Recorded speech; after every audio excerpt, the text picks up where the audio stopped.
Hello, and we are live for the final time on this series. This is Equidance Live, episode 9.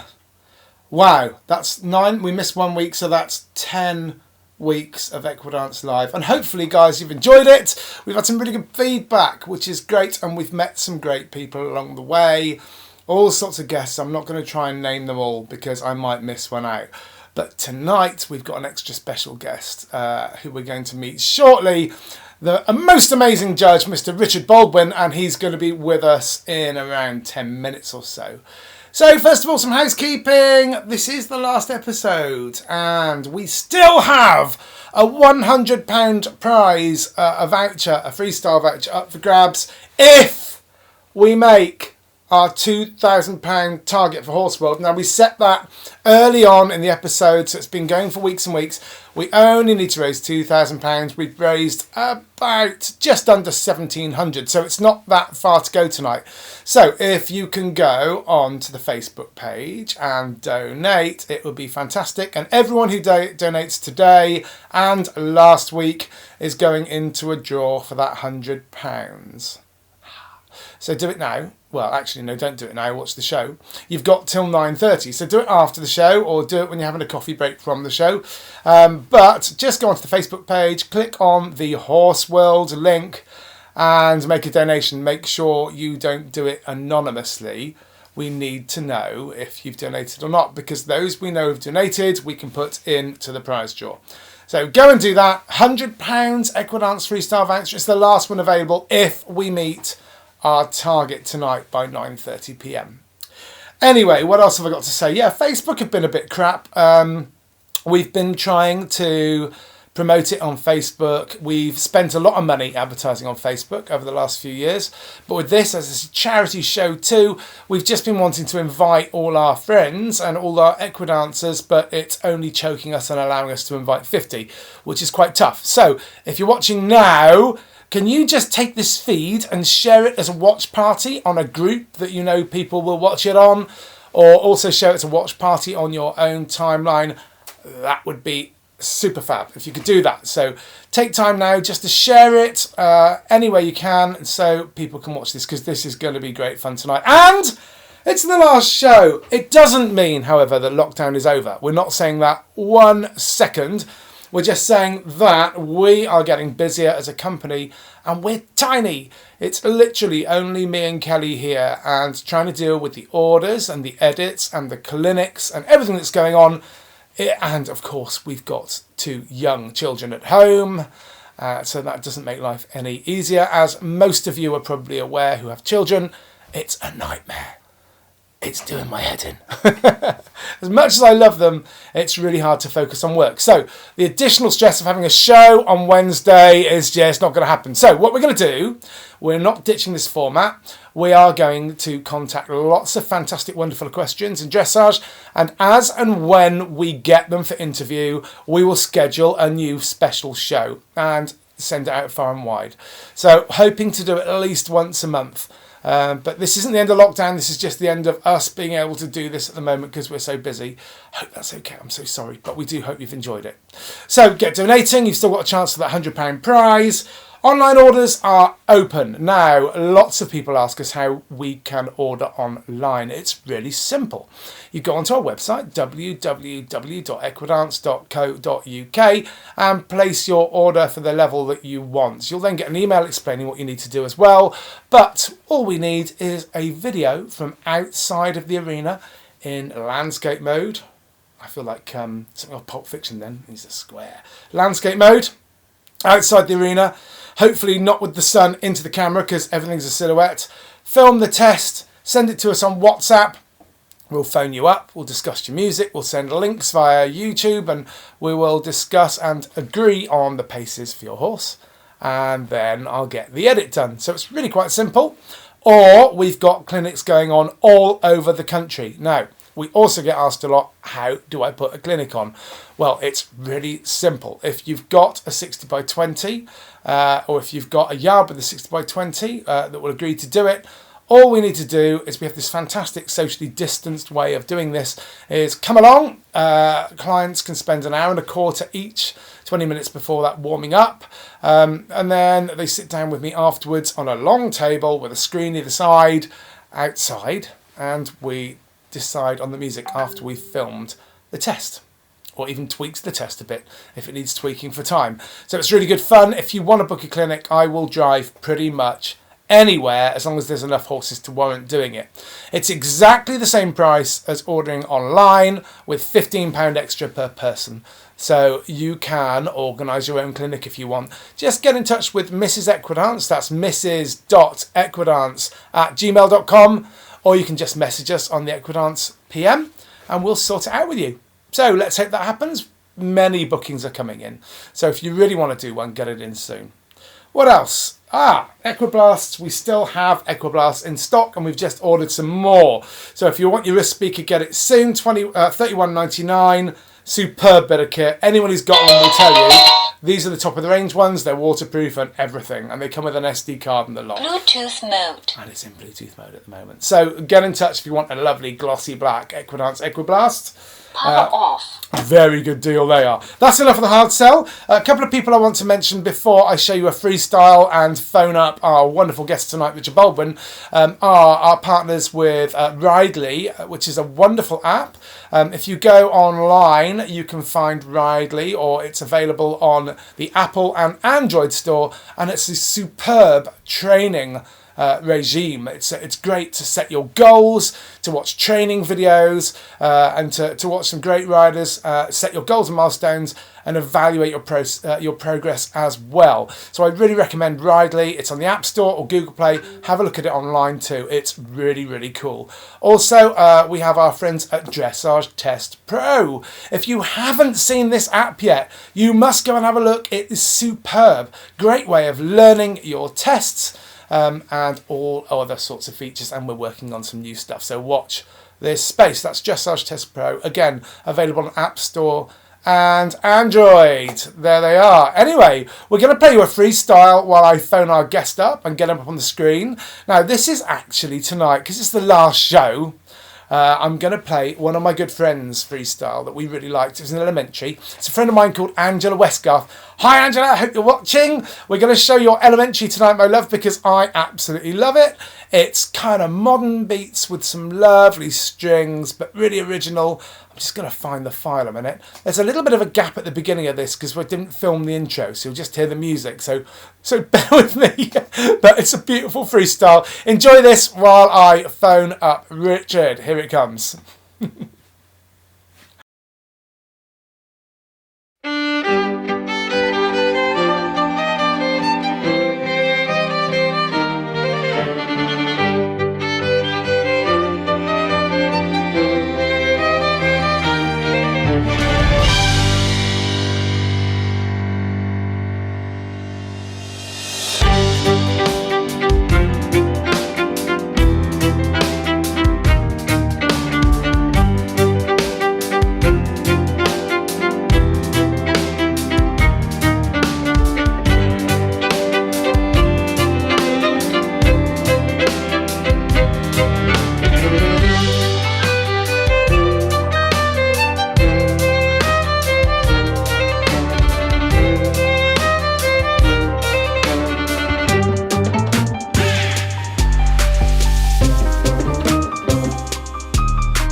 Massive round of applause there for Angela. I thought that was superb. Really enjoyed that. Love the lightness of the music with the lightness of that lovely black horse. And I know it's only kind of training and practice warm up for the music. It's not in competition, but it doesn't matter. It really shows that horse off.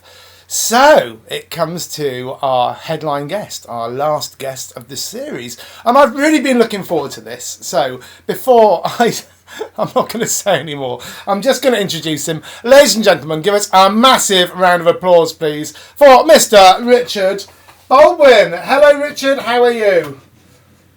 Hello. Oh, you're there. Oh, there you are. Here he is. Yes. Oh, my good God. Look what you're wearing. It's fantastic.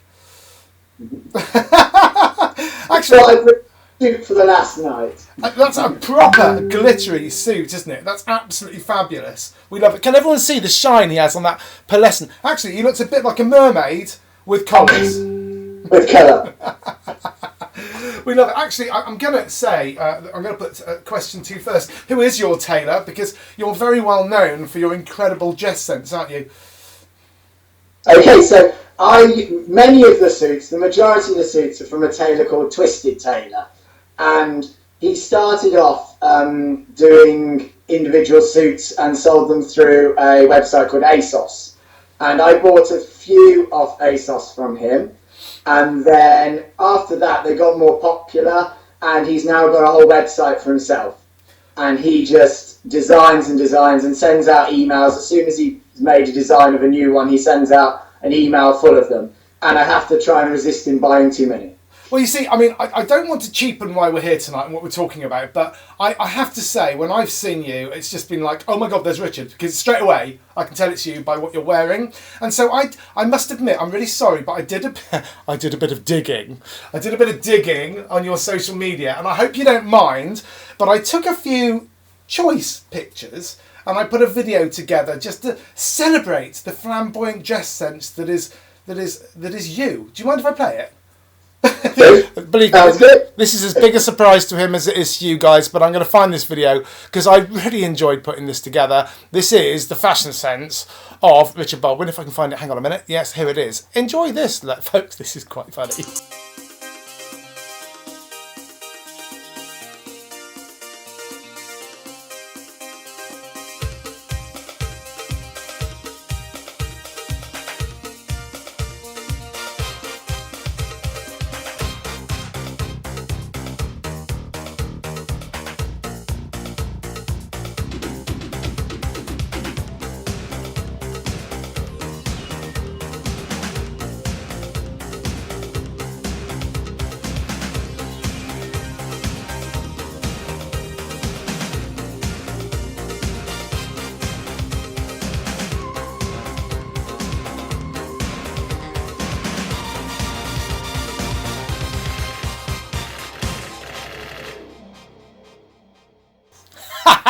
Music from the clothes show there. If anyone you as old as I am, then you remember the clothes show in the 80s and that wonderful Pet Shop Boys tune there. Did you enjoy that?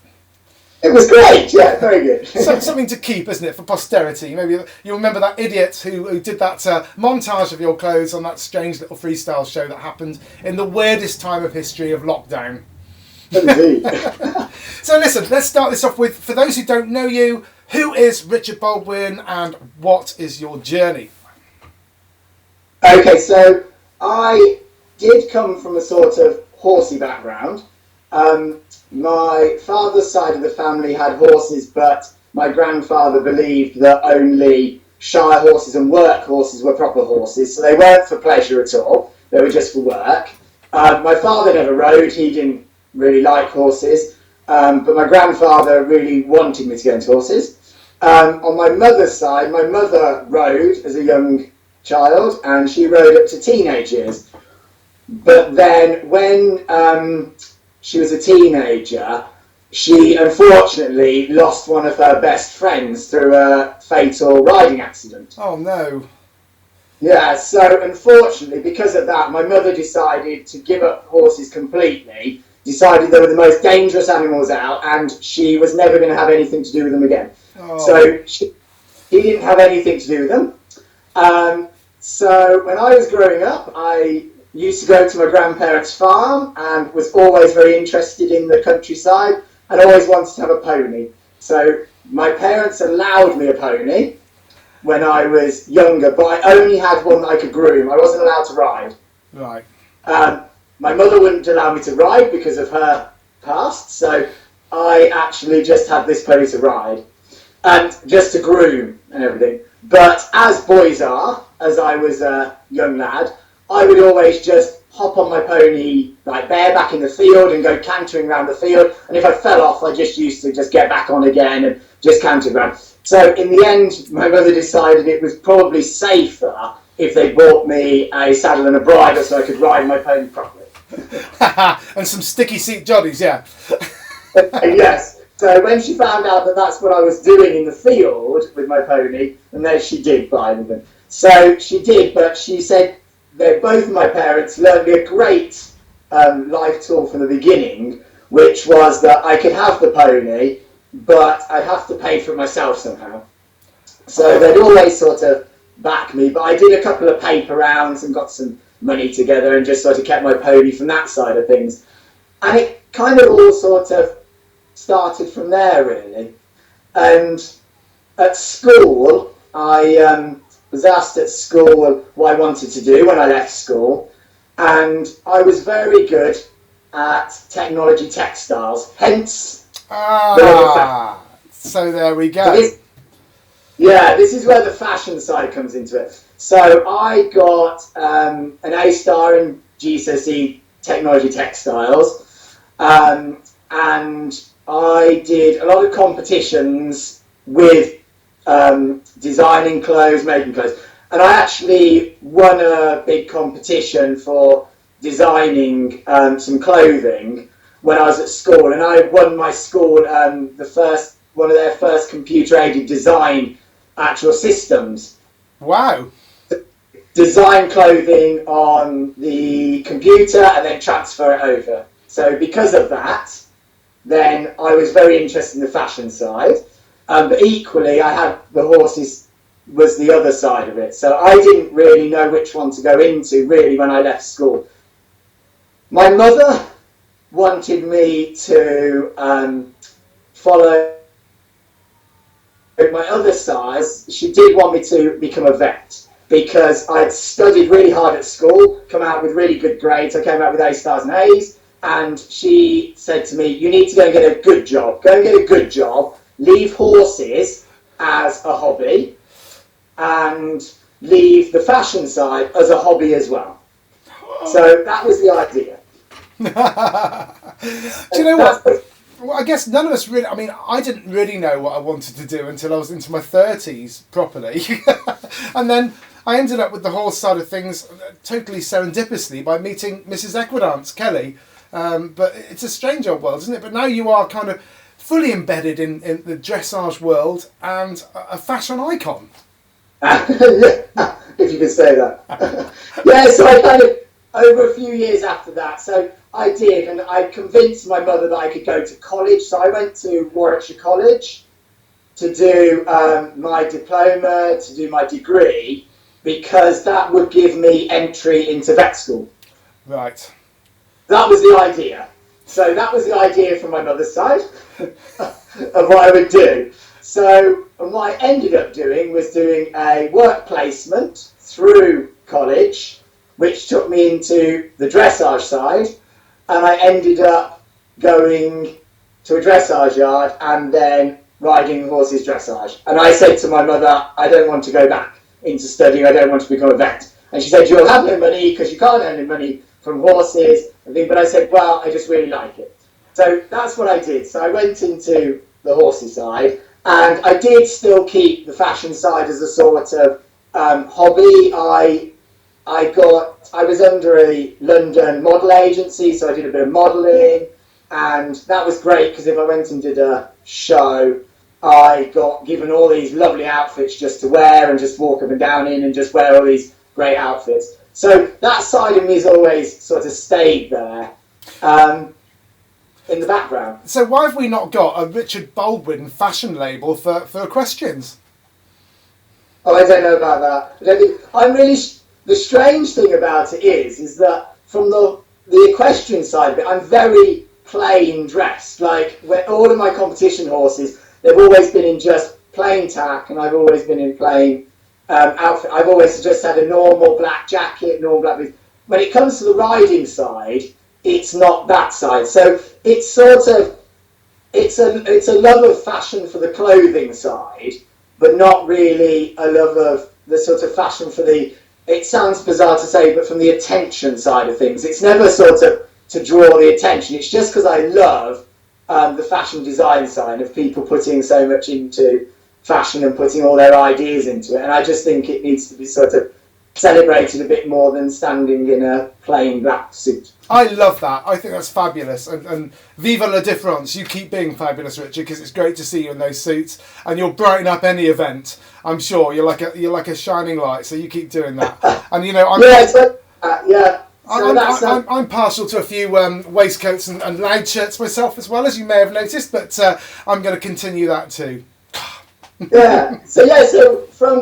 And then of course then I just went into horses, and I then started with dressage, and of course I did all my exams with jumping and cross country and did everything. Actually I got better marks in my exams for jumping than I did in dressage, but then I went from there and I actually did what used to happen in British dressage called the talent spotting scheme. Yeah.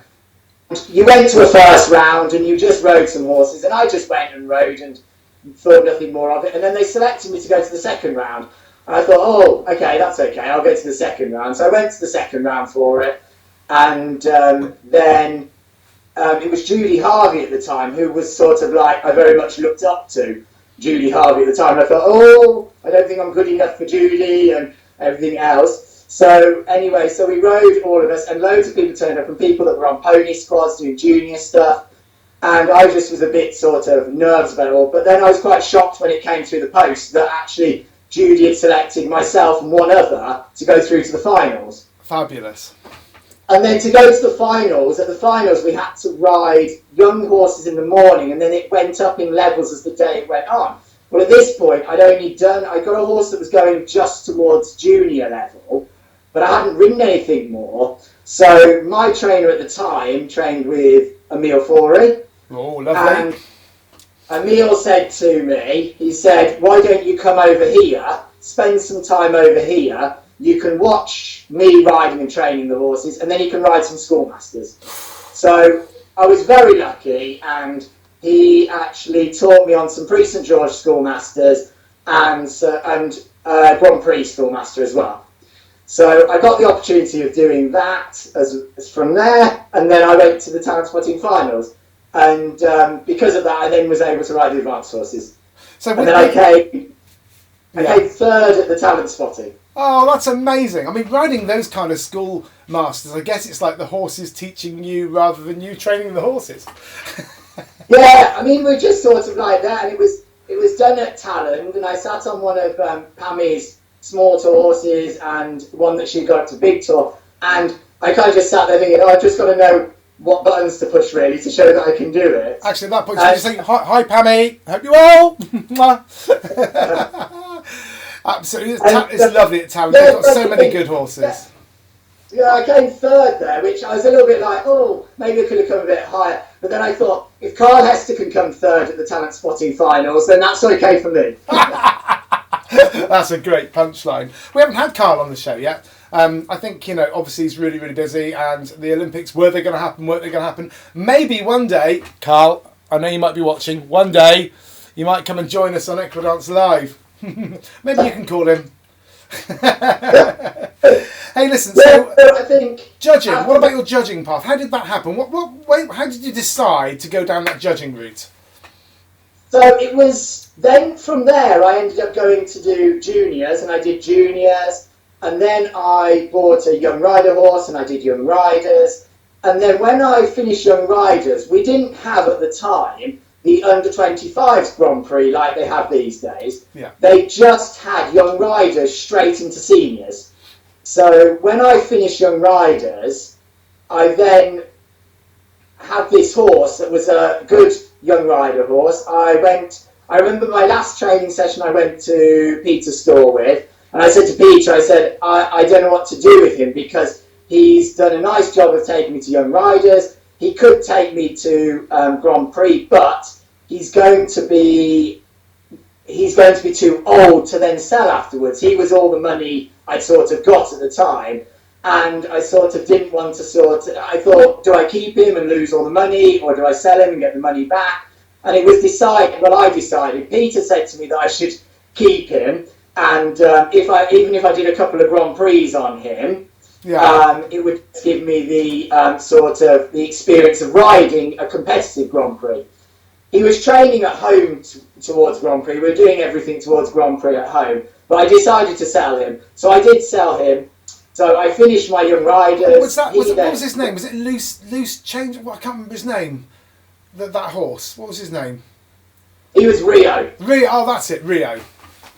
I was doing my homework, you see, earlier, and looking at the horses you've been riding. You see, I did my stuff. Yeah, so he was Rio. So sold him. Then I decided that I needed my own security, so I bought my own place. Yeah. And somebody asked me in the first year that I sort of stopped. They said to me, "Oh, can you come and judge this little unaffiliated somewhere for us? You've got all this experience, and it's just a prelim test. Can you come in?" So I went and did it, and actually really enjoyed judging. And I started from there, actually. And originally I thought it was just going to be to start it whilst I was in between getting horses. And actually it was something that then when I started it, I thought this is more I'm interested in, because I was always really interested in the training of horses more so than the competing. I was never a competitive person. I never went to a competition to go and win. I went to a competition to just show the fact I'd managed to train the horse to that level. And I don't have a competitive bone in my body with anything in life, really. But I love the training side. And it's slotted in really well because in the judging, you have to understand the correct training. It's all about the training of the horses and all about learning about every training level as you go up. So I did that at the same time as having other horses. So every time I'd get a competition horse, I'd back off the judging a little bit.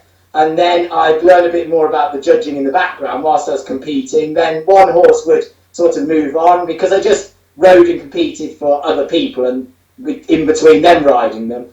So then they started riding. That's what started my judging off, actually. And I just kept sort of going. It was a passion for training horses. And I think some people have said that they think I'm really an ambitious person because I'm the youngest Grand Prix judge now. But it's never been sort of ambitious, it's more been passion. My passion's for training horses, and that sort of passion comes out then in the judging that I do. Yeah, sure. So, I mean, it's quite a long path, though, to get to List 1 where you are and the internationals you've been doing. It's quite a long path, isn't it? How would people get involved with that? Yeah, I mean, some people, I could have actually, do a fast tracking system. So there is a fast track system where you can come in at a higher level. So you can sort of skip a few levels because you have experience and you've ridden at certain levels. And you can do that. I decided not to do it because I wanted to get the confidence at the lower levels and then build that confidence up over the levels going up. That worked for me. It might not work for other people. It gave me the confidence to then move on instead of just jumping straight in and fast tracking to list 3 or 3A, like medium, advanced, medium level. I just started from the, and because I had plenty of time, because I started at the age of 21, and I thought, well, if I'm starting now, I've got plenty of years ahead of me. So you can fast track if you've got a ridden competition record. But equally, if you want to start, you can start from list 6 or 5 level, and then you can move up each step as you go, as you develop the confidence each level to just keep going up. Well, I see often when I go to Hartbury and I see groups of them in their judge training, and it's like a whole gaggle of them up by the box there, and they've all got their pads and they're all making loads of note and they've got some explaining, but they all have a really good time. There's quite a community, isn't there? Yeah, there's a good community and a good mixture.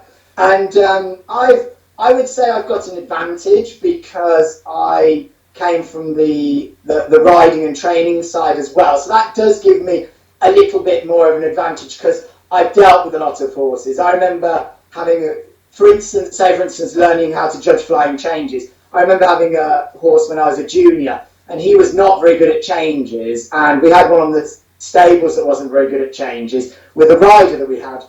And I remember standing with Emil watching this horse, and Emil would just say, that was late behind, that was short. So at a young age, I was watching loads and loads of flying changes. So that has helped me to actually probably progress a little bit quicker maybe, because I was involved at the same time with the judging of actually training horses at the same time as well.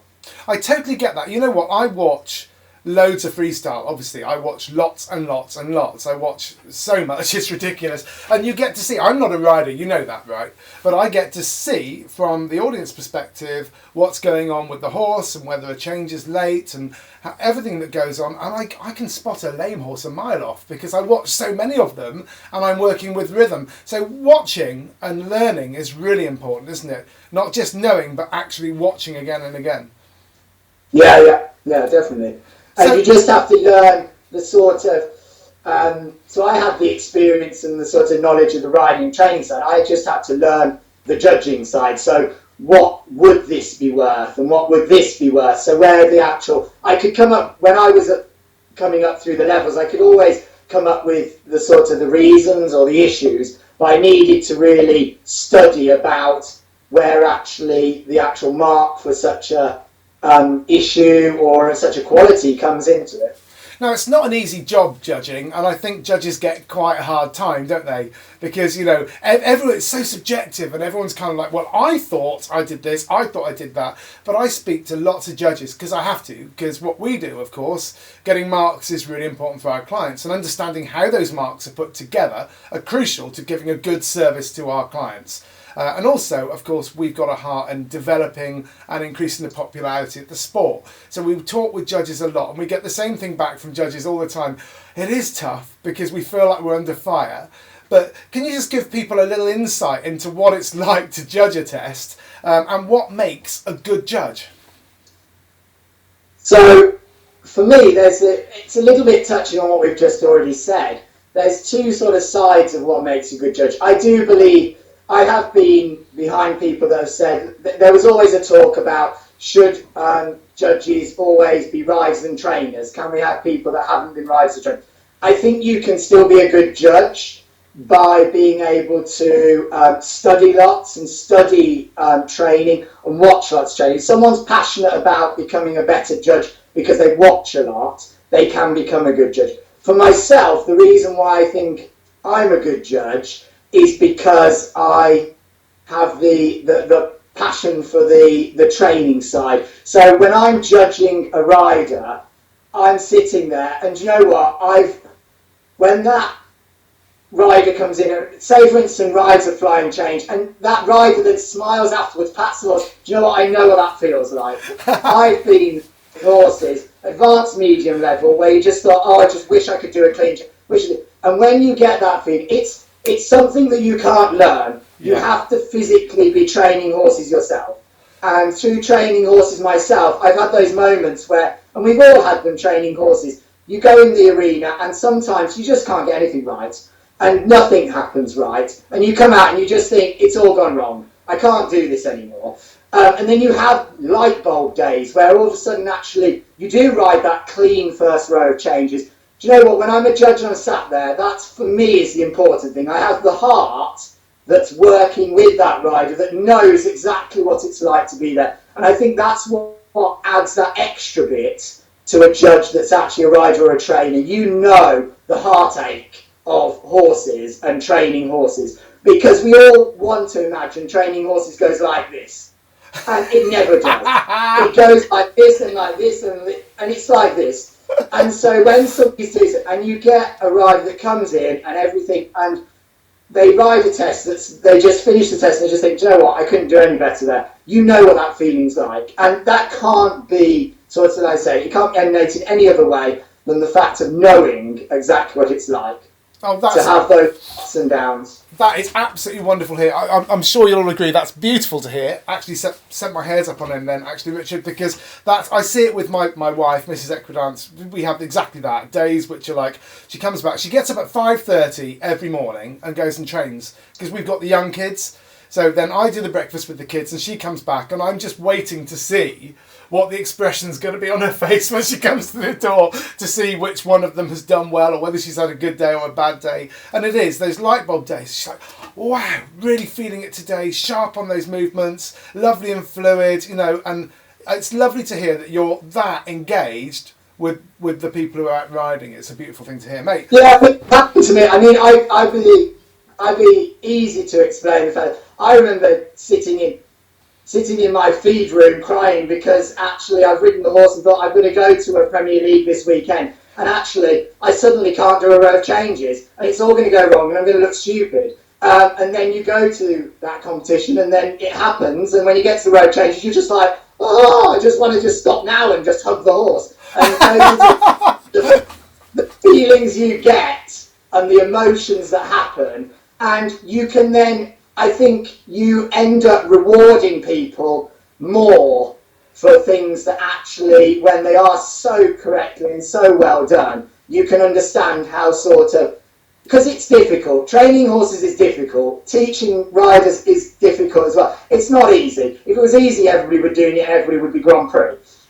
So it's a complete journey, and you've got to, as a judge, be sort of, you've got to be in harmony with a rider for where their journey is. A rider knows when they've done a bad job, and a rider knows when they've done a good job. And if you have that feeling inside you, you can portray that in your judging as well. That's amazing. Do you know what, Richard? I'm in awe. I mean, I've been at 2 clinics over the past 2 weeks, and every time I've really missed doing the clinics because I love going out and meeting people, whether they're on Connies, Cobs, Warm Bloods, whatever, being in the arena and seeing them perform with their horses. And because I can't do it, I'm just in awe, continuously in awe, and I never take that for granted. It's a really tough game, isn't it? It's not easy, and people from the outside don't realise how much goes into this. So to hear you appreciate it from the judge's angle is really important. I think that's absolutely superb. Listen, can I ask a couple of other things, moving on? I know a lot of our listeners here are riding maybe at more novice levels, prelim, novice, elementary, before the degree of difficulty marks come in at freestyle at medium. Have you got any advice on how they can squeeze extra points out of a test? So what we're looking for is, well, I'll leave it to you. I'm not the judge, but what would really give you, an excuse to give a better score, especially from the artistic collective? Okay, I mean, the one simple thing is accuracy at the end of the day. I mean, I know people go on about accuracy, but it is one thing that you don't have to be some top professional to just be accurate. So many people would actually throw so many marks away because instead of a 15-metre circle, they ride a 18-metre circle. And if you're riding a horse that actually hasn't got the biggest paces, you can still keep the marks up by just riding accurately and fluently. And yes, we're judging the training scales on that particular type of horse, but it's amazing how many marks are lost, because you can take off one mark off a movement. You could be thinking of giving someone a 7 for their 15-metre circle, and because they've gone to 18 metres, they've lost a mark, they've gone down to a 6. Yeah. And then because of, then they do it on the other rein, then they've lost another mark on the other rein, and they can do it on 20-metre circles in canter. They make them too much egg shape, they don't make them round enough. So I would say the easy way to get more marks is to actually make all your shapes accurate, because that doesn't actually reveal anything about having a sort of big paces or being an amazing rider or anything like that. It's just being accurate. And it equally then helps with the artistic side from the choreography side, because when somebody's riding everything accurately, it goes in with the flow of the test and the flow of the plan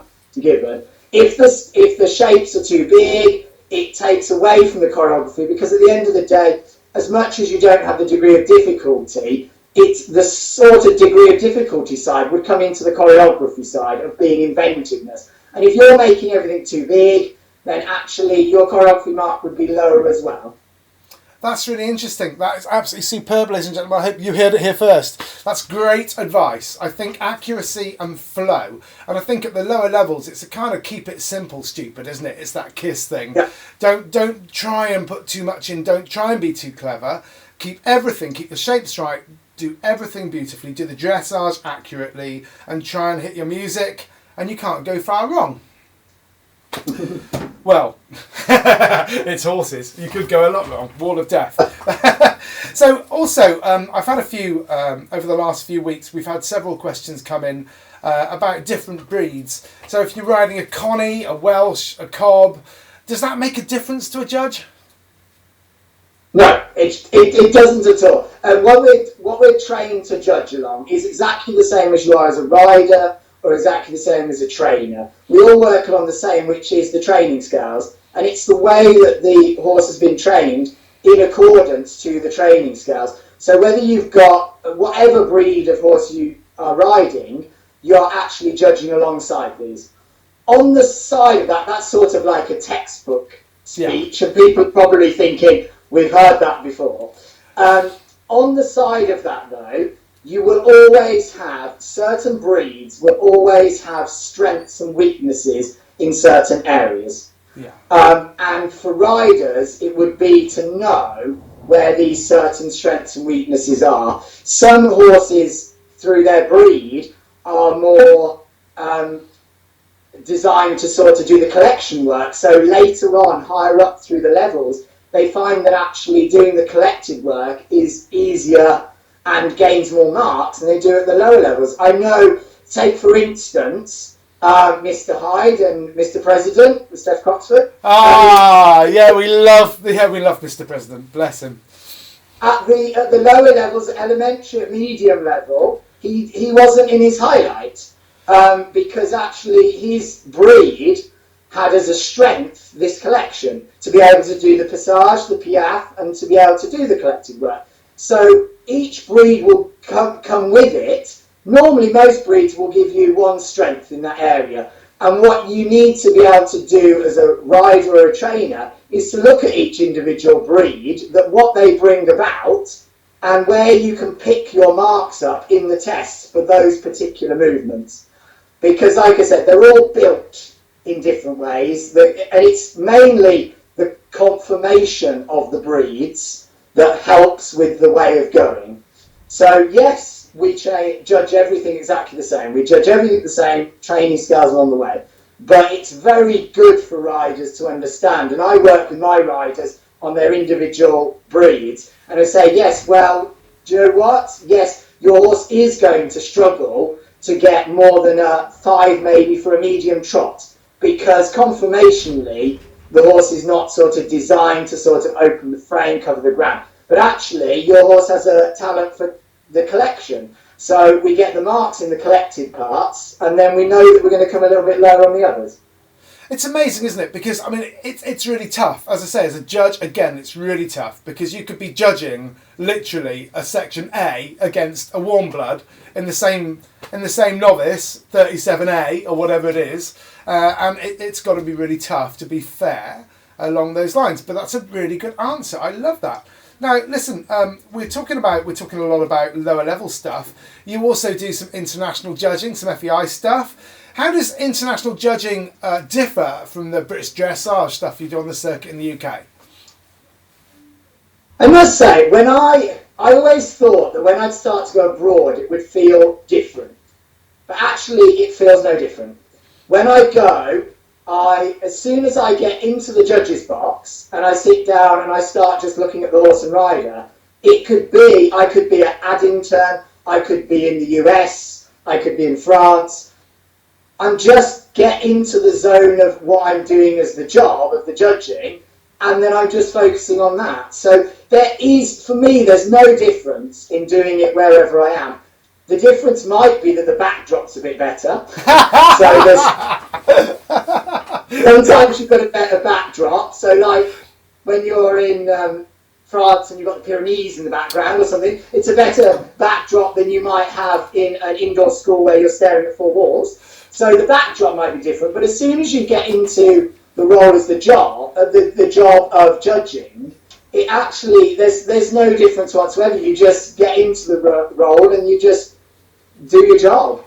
Mrs. Equidance has just walked into the room. She's going to say hello to you with her new blue hair, by the way. Look, she's done this just for you, I tell you. Blue hair. Hi! You guys need to see this too, actually. Look. This is Mrs. Equidance has done blue hair, folks. So, brilliant. I'll go now. Oh, you're going again? Yeah, I'm going to put Charlie to bed. Sorry. She's going to put my 8-year-old to bed.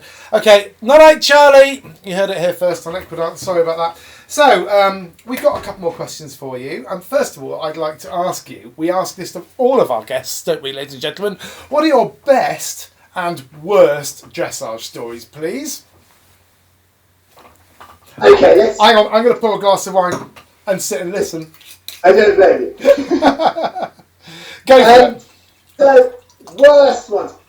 Let's say worst ones as in most embarrassing ones, probably. Yes, that sounds good. Yes. They're the funniest ones. I mean, if I was to say the worst, let's do the sad bit first. So the worst bit has always been doing an international event, and in France, the one year I actually had a fatality at one of the events. Oh, and that's no. the worst thing that can ever happen. That is the saddest thing that's ever happened to me at a competition. Luckily, it wasn't in the competition level that I was president of. It was in another one. But it still didn't make any difference. It still affected everybody around. And that's the worst thing that can ever happen. Well, the worst thing that's ever happened to me so far. So that was the worst thing. And now we can make it a bit lighter. Yes. Please do. So one embarrassing thing was going to Somerford Park for a young rider test, and we had to ride the young rider team test in the morning, and we had to ride the young rider individual test in the afternoon. It was actually this time, so the weekend just gone was Somerford, so it was this time of year, and it was beautiful sunshine. It was actually beautiful sunshine in the morning when we were driving there. And then when we got to Somerford, it just clouded over. And as I went to work it absolutely chucked it down with rain. And I got absolutely drenched. And I went in to do my test, and I got absolutely drenched in the test as well. And I came out, and I'd recently bought these new Kentucky breeches. And I was really proud of these Kentucky breeches, because they were the first pair of breeches I bought with leather seats. And they were proper leather seats to them. So I'd done the test, come out soaking wet, and then I decided I needed to dry off before I did the test in the afternoon. So it then stopped raining, the sun came out, and it was a beautiful sunny day. So I went and sort of sat down, stayed in my whites to kind of dry them off, and dried my breeches in the sunshine, which was great. And then, when I went and tapped the horse up for the individual, went along, I got my friend to leg me up onto the horse. And as I got legged up, my breeches with my new leather seat split.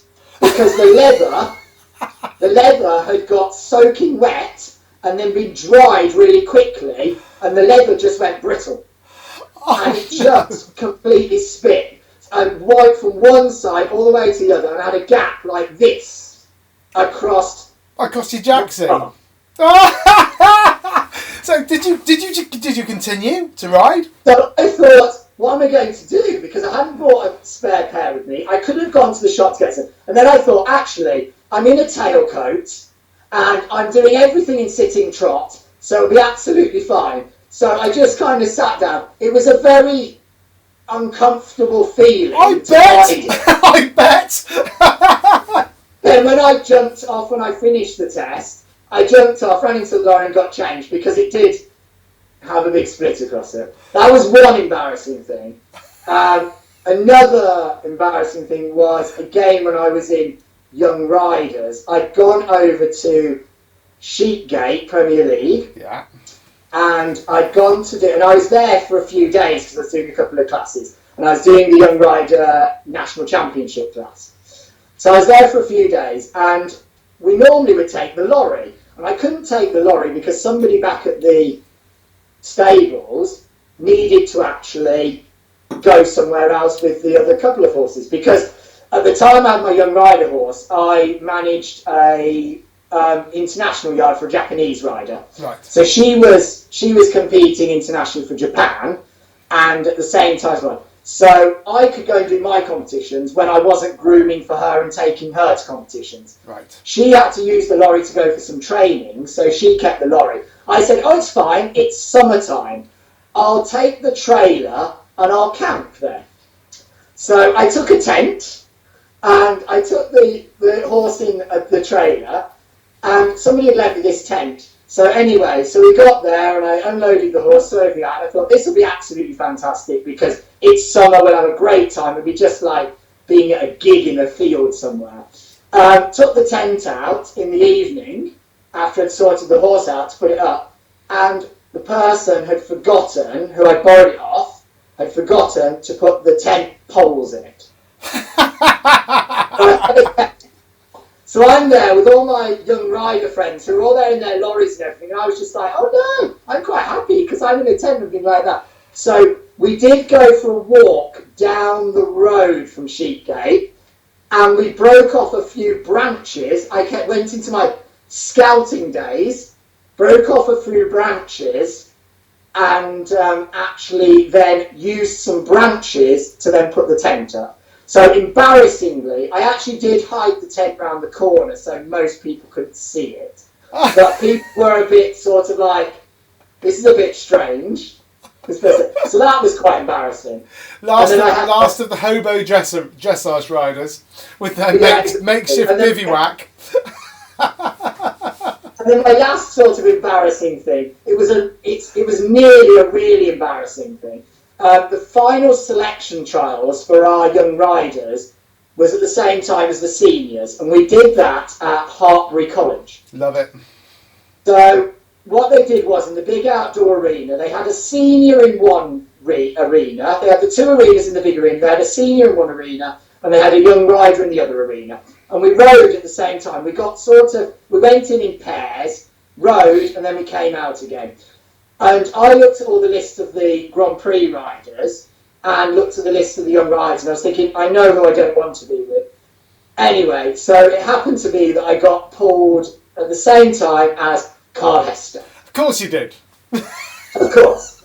So it was probably a couple of weeks before I'd taken my horse to a competition, and in the working-in arena, there was this big bay horse in there, and the rider sort of forgot to go left to left, and we ended up clashing in the working-in arena. Ooh. And it really upset my horse. And I thought, he'll be fine. Anyway, for the next competitions that I did, he was really unsettled in the working-in arena. I had to work him in at Hartbury, up in the top indoor arena, because he wouldn't work in the bottom arena. Up in indoor one, yeah, at the top. The one with the yellow lights. Yeah, right at the very top, yeah. And I was on my own up there, I worked him in and everything, it was going really well. And all my family had come to watch, because it's just around the corner from where my grandparents were at. And I worked him in, it was really well. I thought, I'll go down there like sort of 5-10 minutes before going in, so he doesn't get upset by the other horses. I walked him down. As I walked into the arena, Ferdy turned round to me, because Maria did young riders at the same time as me. Ferdy turned around and said, you're only working in now, you've got 5 minutes before your test. I said, oh no, I've worked him in up there, it's absolutely fine. I took him in, and the 5 minutes, it just blew his mind again. Oh. And I was just like, right, I'm just going to go over to the arena. And I went into the arena, and he was really naughty in the arena. And the only thing I could think of through the whole of it was, do not fall off, because your horse will be loose in the arena at the same time Carl is doing his test for selection for the team.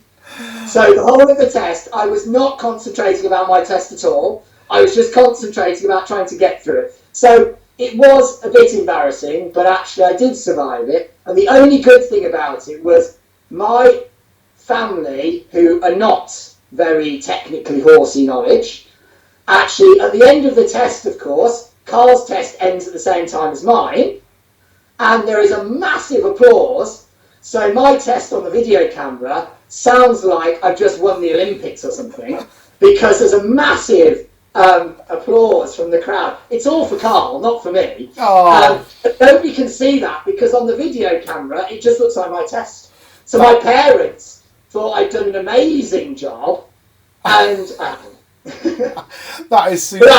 So they're the three sort of more embarrassing things that have happened to me over the years. So what about really, really good things? What are the things that have made you really buzz? What are those highlight moments where you go, you know, if I look back on my career, that was a boom moment? So I did, after I'd done a couple of competitions with this particular horse, I was actually quite lucky at Somerford Park, when I competed in him at Somerford.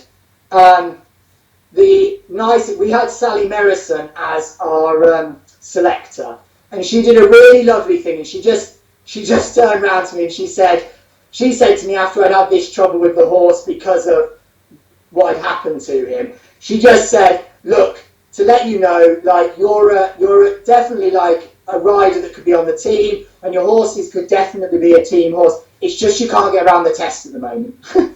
So it was a nice thing, but it was a lovely thing, and sometimes I remember that. So when I actually judge some people, sometimes I will, when they've had a bit of a bad test, but they've really shown some highlights, if I see them, I do mention it to them. And I think it just, for me, after I sort of thought I'd put everything into this horse and this accident had happened and everything was out the door then, it kind of was really nice. That was a really good feeling I had from it.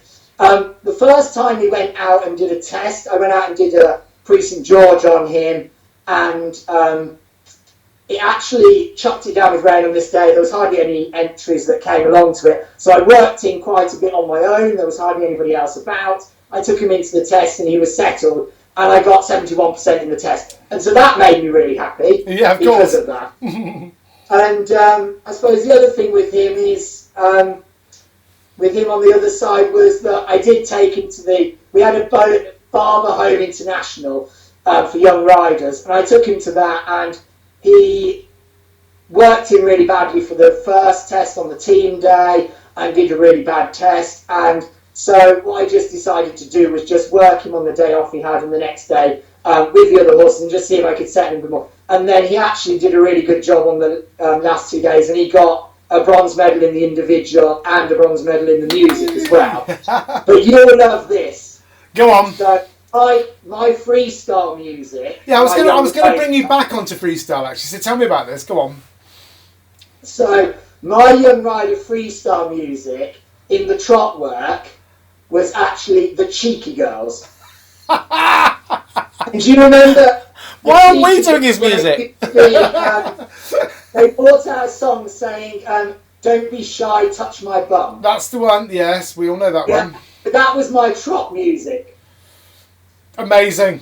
And that was what I used for the young rider that I did, and I got a bronze medal for it. And the particular, I must say, I only used it twice, because at that competition, the judges really liked it, and I ended up. But I must say, it's definitely one that some of the judges didn't approve of. Well, so the next competition, I was like, no. This brings me on to my next question, actually. It's about music, because every judge we've had on, every judge I talk to, I talk about music styles, and they'll say, well, it all depends on the horse, obviously, how it fits. But I think we can all agree that more modern styles of music have been integrated into freestyle a little bit more, and are being a bit more accepted as without wanting to annoy anyone, without, you know, as the generations move on a little bit, because times move on, you know, things move on, and people's music taste changes. And I'm not one to rally after the charts at the moment, because I can't stand most of it. But stuff does move on. What sort of styles of music when you're watching a horse? Now, I know you've got to be careful what you say here, but what sort of styles of music when you're watching a horse really get you going? Or what combination of horse and music really gets you going?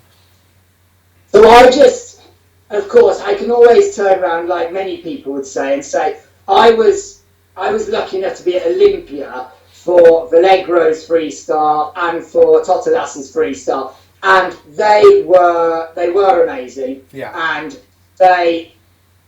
I would join in with most people as that. But my favourite of all time, and somebody put a question onto Facebook the other day about favourite of all time. My favourite was actually Debbie McDonald Right. on Brentina, and she rode in Las Vegas, Yeah. and no word of a lie, the last centre line, she came down the last centre line to Respect. Ha ha! What, Aretha Franklin? Exactly, yeah. And do you know what? It had me almost in tears watching the whole. If you watch the whole of the music, it's an older freestyle now, but it was the first one I saw, and I thought, do you know what? She's used more modern music that people know. And on the last centre line she is beaming from ear to ear with this massive smile. She had a really fantastic partnership with her horse that we all felt as riders and trainers as well. And this music, and because it was in Las Vegas, the American audience got up and they were on their feet and they were cheering. And I just thought, do you know what? This is what feeling I would like to have for dressage in the future. Something that is commercial, that people love, that they want to actually enjoy the freestyle. They want to get on their feet. They want to feel something. And you've got to feel it. You've got to transform with it. And on this freestyle, it was the first one I watched that I really felt something. And I thought, actually, I just thought, that's amazing. And the fact that everybody was behind her, and that made her smile. The horse was happy. The ride was happy. It was an amazing thing. She didn't win, unfortunately. She came third. She came bronze with it. Yeah. She should have won on a crowd appreciation, because they went wild for it, and we all went wild watching it when we watched it. And I just thought, that's what I want to do. So I've always been along the lines of, do you know what? I love it to watch a freestyle when there's the emotion. You can see that the music and the rider and the horse, it fits together like a jigsaw, and then you can feel that. Oh, and that's what I feel too. Absolutely brilliant. Makes me buzz. You know what? Olympia this year, Mojka Uznik was one of our clients, and she went out with the Bruno Mars and the Black Eyed Peas, and she got the largest round of applause because she grinned. She didn't do the most technical test. It wasn't, overly complicated. She did what she knew she could do with her grey, and she went out there and the audience went mental, and everyone's there. And I mean, at the end of the day, Richard, I'm sure you'll agree with me, this is an entertainment too. It's not just the sport. I think people can go out and enjoy it, riding to the music they love, but also we want to encourage people to watch it, don't we? Yeah, no, exactly. Yeah, definitely. It's got to have that entertainment factor as well, side of it. And for me, with like I said, with Debbie McDonald and Brentina, it was the first time that I thought, you know what? Actually, you can get audiences excited by dressage. I'm excited just talking to you about it. So that's brilliant.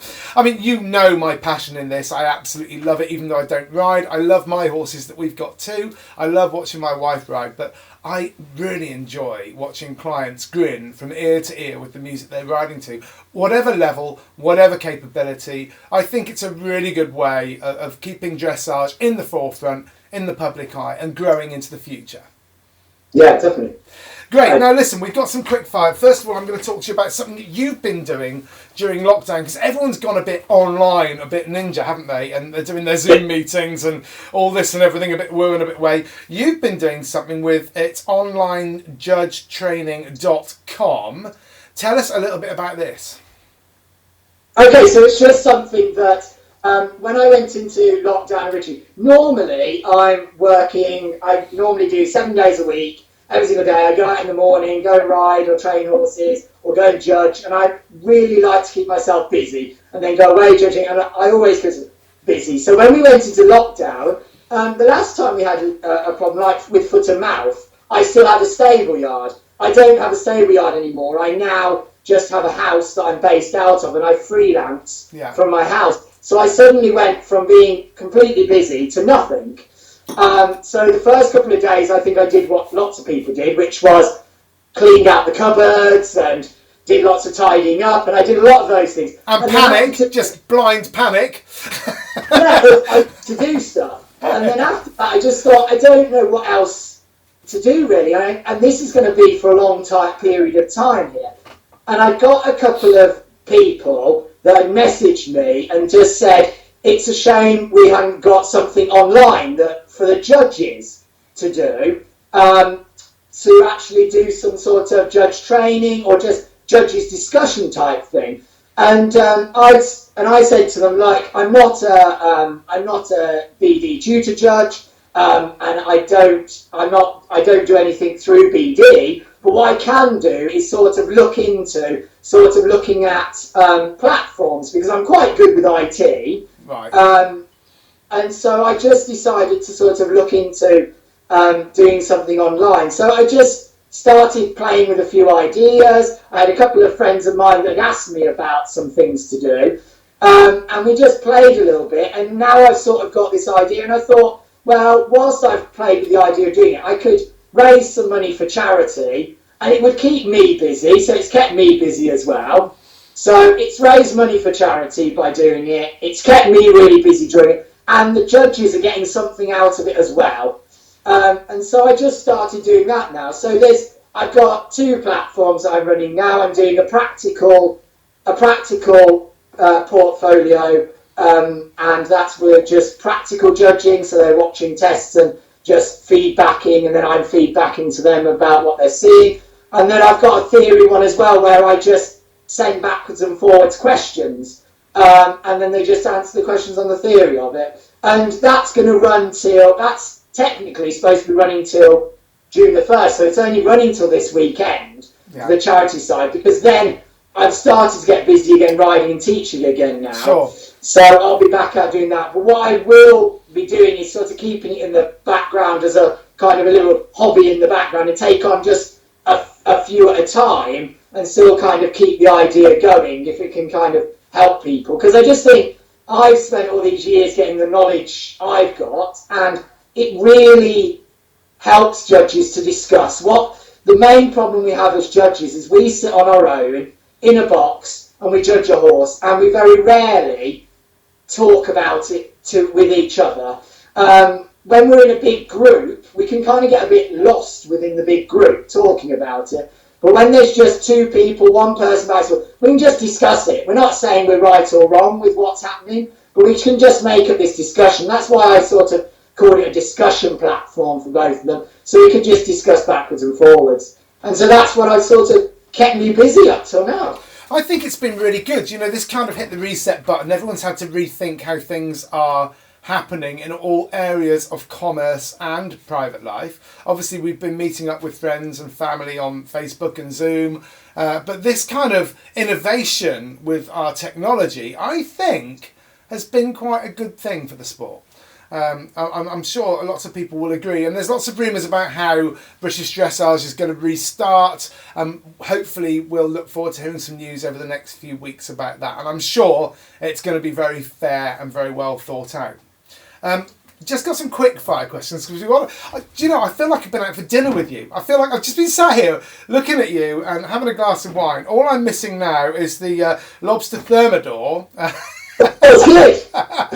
So one day, you promise me we will go out for dinner. Yes, that's good. Yeah, it sounds fantastic. Because all this virtual meeting with all these wonderful people I've met, over the last 10 weeks has been wonderful. But all of them have promised we will actually meet face to face. Because virtual is good up until a point, but then actually going out and having a laugh is fantastic. And being able to shake hands without worrying about passing a virus on will be really cool. Yeah. I got some quick fire questions for you. I'm sure you want to hear these, ladies and gentlemen, before we go.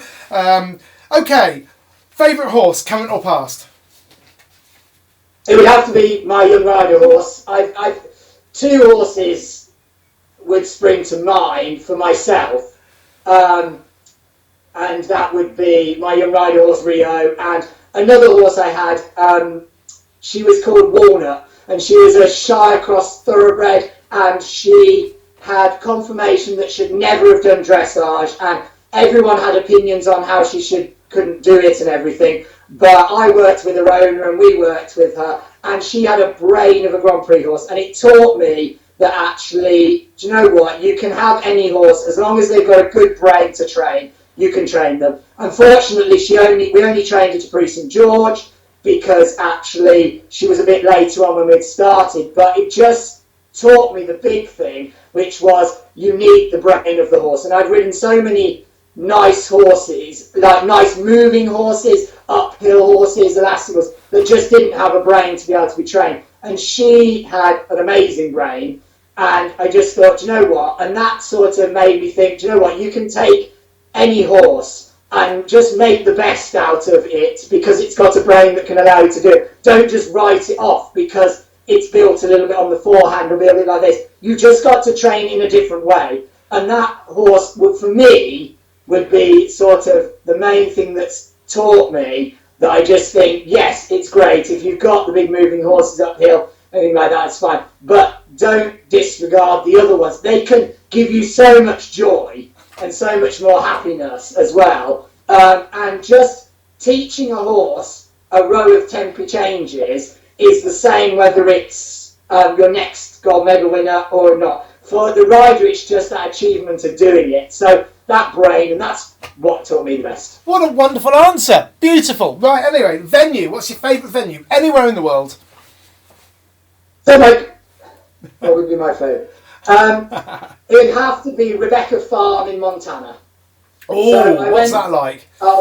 It was just amazing. I mean, it was just, it's the furthest I've ever gone away to judge. It was the most hours I haven't slept for going away to judge. But it was just beautiful. The scenery, the weather, the people, the ground jury I worked with, everything was just amazing. And it's a shame I couldn't go over there again this year because it got cancelled. Yeah. But it's definitely the best venue I've ever been to.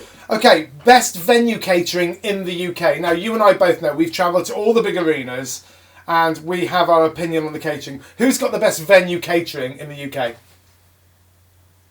So I'm going to be a bit strange with people here.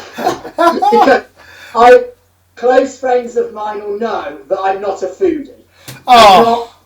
Wasted. Question wasted on him.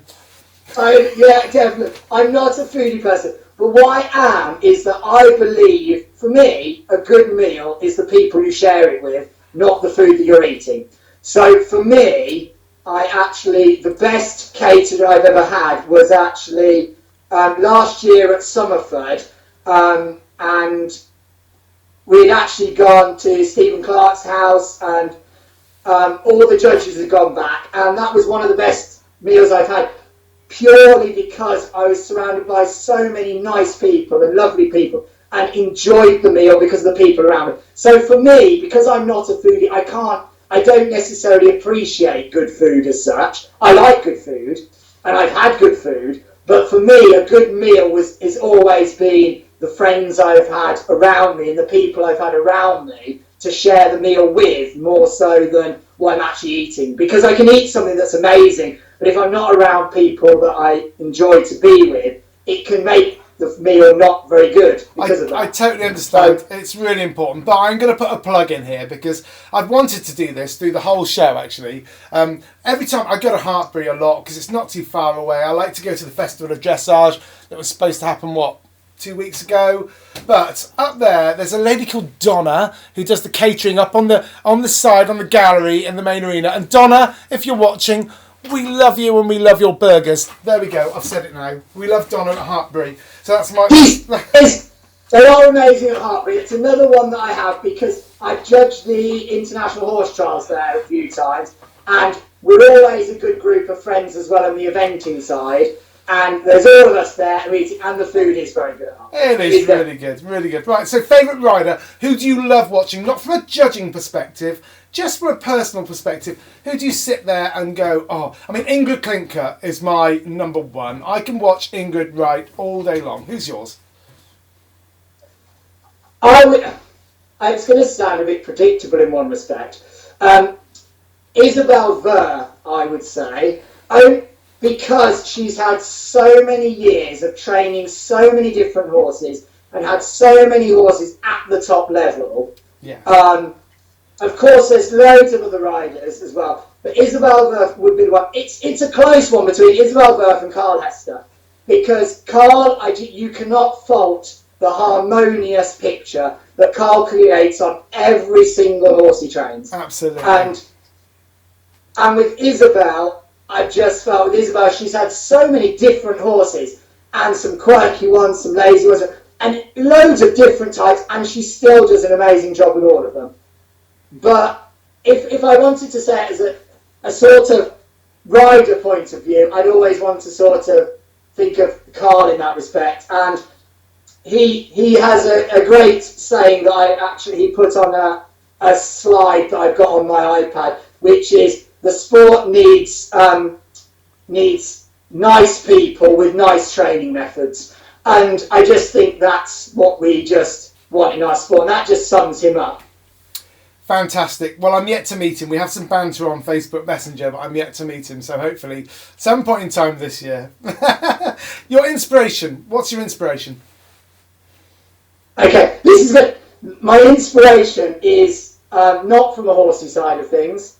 Anything. It actually, and this might sound a little bit sad in one respect, but my inspiration is actually my mother.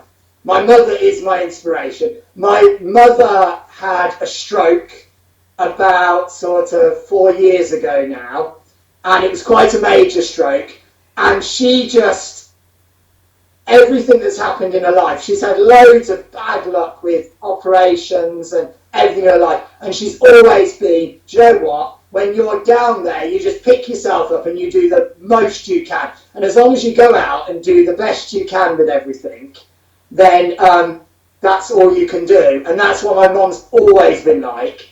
And through everything, she's always done that. And every time I've ever had a moment in my life where I thought this was a bit difficult, she's always been like, well, Jess, you just do your best, try your best. And so she's always been the inspiration that's pushed me to sort of keep doing everything, instead of just saying, it's very easy to sort of say, oh, I can't do this or I can't do that. But she's always been that. And she has the right out of everybody to sort of say, do you know what, like, don't even bother. And she doesn't. So she's always that. So that's my inspiration. Well, mate, that's my inspiration too. My parents are definitely my inspiration. So that's really touched me. Thank you for sharing that with us. Yeah, wonderful. So just on a superficial side, back to the fashion. Who's your favourite designer, apart from obviously the guy you spoke about? Or if you were going to Savile Row or maybe London, where you go by? Well, in all honesty, I would have to say the Twisted Tailor that I go to. Yeah. He is, I do have to stay with it. I do like his design. It's the Twisted Tailor, isn't it? The Twisted Tailor, yeah? Yeah. The Twisted Tailor, folks. Check it out online. I already have. It's fabulous site.